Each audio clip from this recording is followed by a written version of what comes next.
It's like if you touch something, you get taxed. You do this, you get taxed. Like every single thing.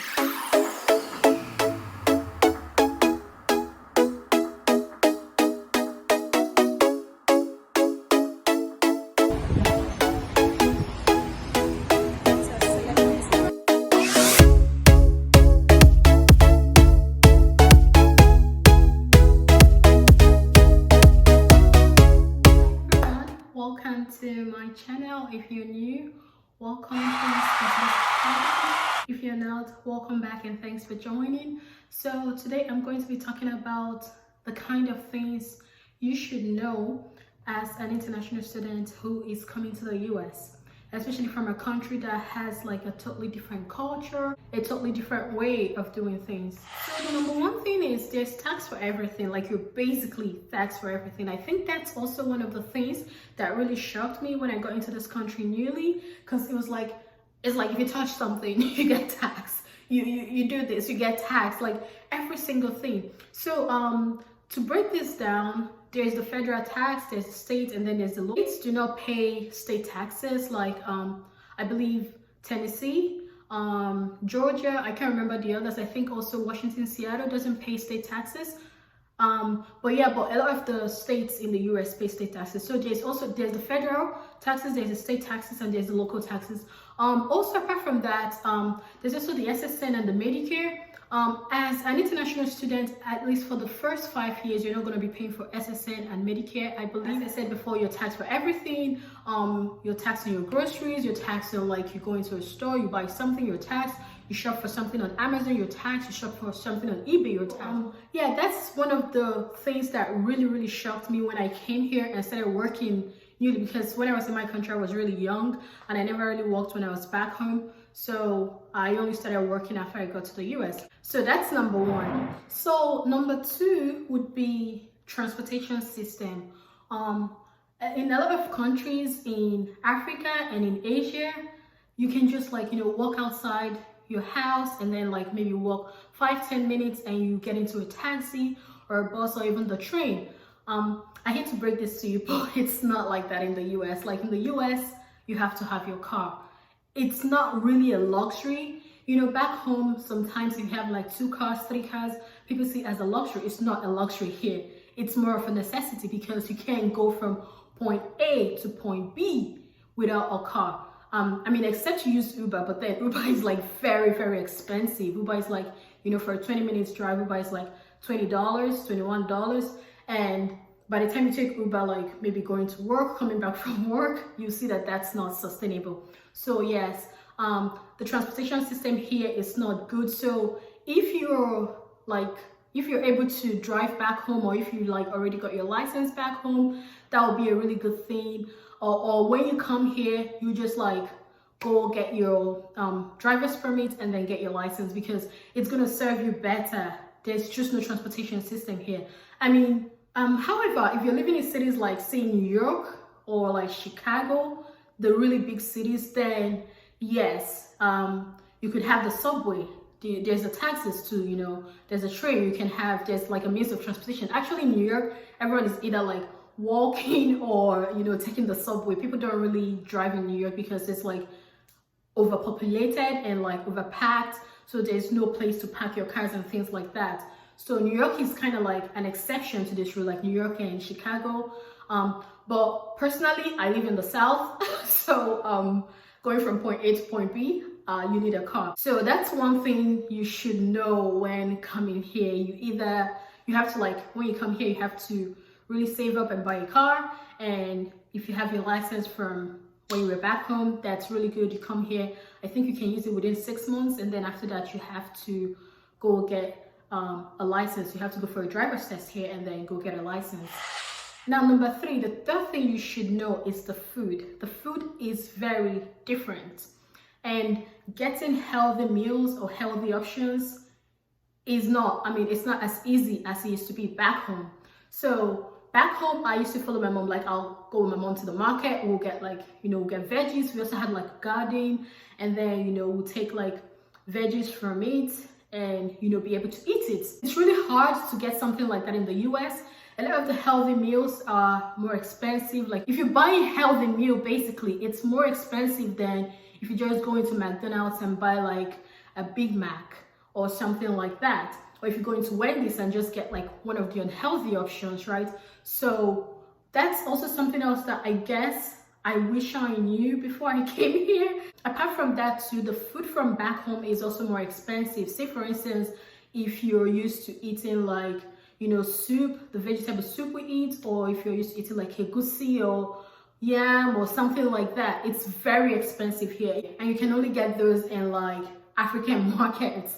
So yeah, so that's also something that I wished I knew before coming. Another thing that I also think is important to know as an international student, especially before coming here, is that rent is very expensive. Like when I say expensive, I mean very expensive. So my rent is about 2K, that's $2,000.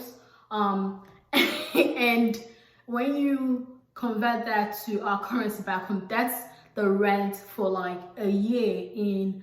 But yeah, so I was talking to my friend and I was like, yeah, my rent is about 2K, which is 1K between I and my roommate. And he was like, wow, like that's actually his rent for a whole year in like the really nice parts of town back home. So I think that's also one thing that international students should really know, because rent here is super expensive. I live in the south and a one bed where I live is actually about 1,800. But I have a roommate, so when you have a roommate, it kind of brings it down a little bit, and then it's 2K, so it's like 1K for the both of us. So I think that's also something that international students should bear in mind when coming here. Like, don't calculate the rent with what you have back home, because what they pay for a year back home is what we pay for a month here. So before you come here, you know, like make sure if you're gonna like stay in the school dorm, honestly that's what I'm going to advise, because not only is rent expensive, to also get an apartment is hard, especially if you're international, because now the thing is they have to run your credit card, they have to run your credit score, they have to check if you have good enough credit, and you know, things like that. And then, or maybe they have to like look at your pay stubs, or if you don't have a pay stub, they have to look and see if you make like up to three times the amount of the rent in a month. So that's going to be really hard for international students, especially if you're just coming, you don't have a job yet. Yes, that's one thing I would like you guys to bear in mind. Rent is super expensive here. Before you come, make sure you've had that all sorted out. If you're going to live in your school dorm, if you're going to live with like a family, just have that all sorted out, because that's not something you want to keep on hold.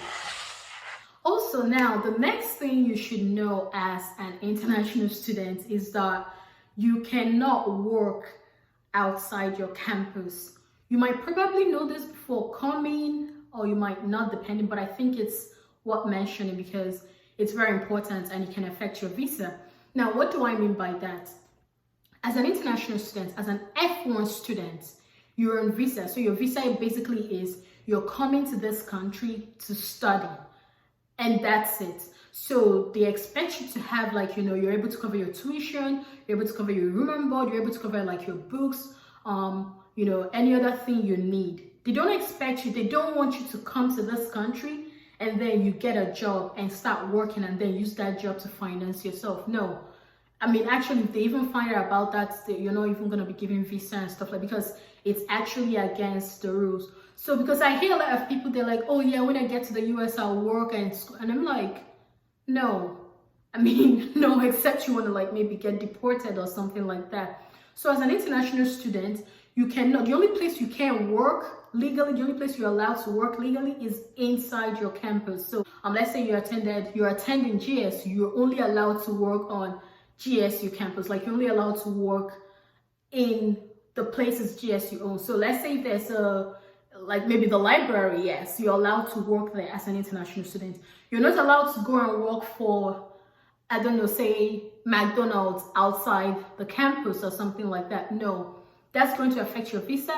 And actually, I don't even think you'll be able to, because they're going to run like a background check, because before you get a job, they run like a background check, they check your SSN, they run it with every other thing and make sure that you're permitted to work. So I see a lot of people that say this, and I think that's also one thing you should bear in mind before you come here, that you're not allowed to walk outside the class. Yeah, lastly, the next thing I want international students to know before coming here is that the education system is hard. Really, I didn't do my higher education back home, so, but I mean, of course I grew up back home, so I know stories, and my friends and everyone I know also grew up there. So I know, like, the lecturers are harsh.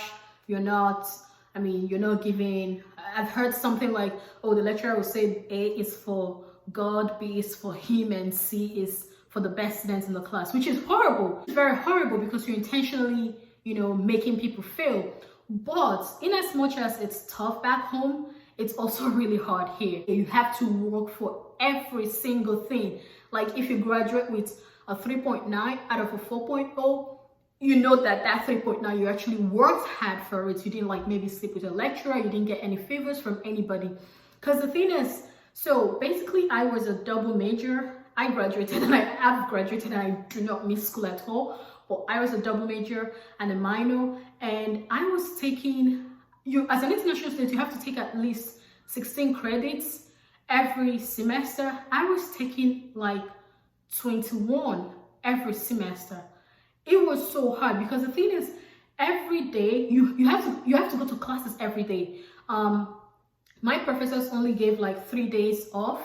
So in a semester, you only have 3 times that you can skip class, and after that, your grades start reducing. So your grades will go from, like, if you had an A before, it will go from like an A to an A minus. You go from and then if you miss class again, you go from like an A minus to a B plus. So you're basically not allowed to, miss class for us. Because my classes were really small. My classes were maybe like 15 students in a class.